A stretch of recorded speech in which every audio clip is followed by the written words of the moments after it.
ఈ వాక్యాన్ని వీక్షిస్తున్న సహోదరి సహోదరులందరికీ క్రీస్తు పేరట వందనములు.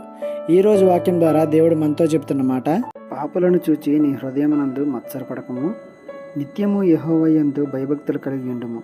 సామెతల గ్రంథము 23:17. ఈ లోకంలో జీవిస్తున్నప్పుడు, క్రీస్తుని వెంబడించినప్పుడు సమస్యలు వస్తూ ఉంటాయి.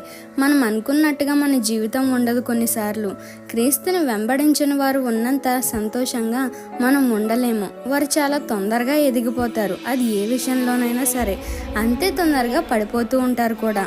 అయితే ఇది గ్రహించని విశ్వాసులు, గ్రహించినా సరే మూర్ఖత్వంతో దానిని అంగీకరించలేని వారు వారిని చూసి మత్సరపడుతుంటారు, అంటే అసూయ పడుతూ ఉంటారు. వాళ్ళే బాగున్నారు, వాళ్ళే బాగుపడుతున్నారు అని ఏడవద్దు అని వాక్యం సెలవిస్తుంది.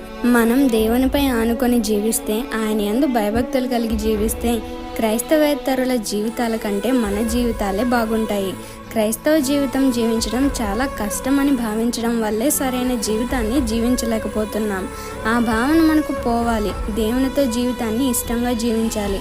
దీనస్థితి అయినా సంపన్న స్థితి అయినా మన జీవితం మనకు తృప్తిగా ఉంటే ఎదుటివారిని చూసి అసూయపడడానికి ఆస్కారం ఉండదు. ఈ చిన్న స్వార్థ పరిచర్యలో మీ సహోదరులు. God bless you. ఆమేన్.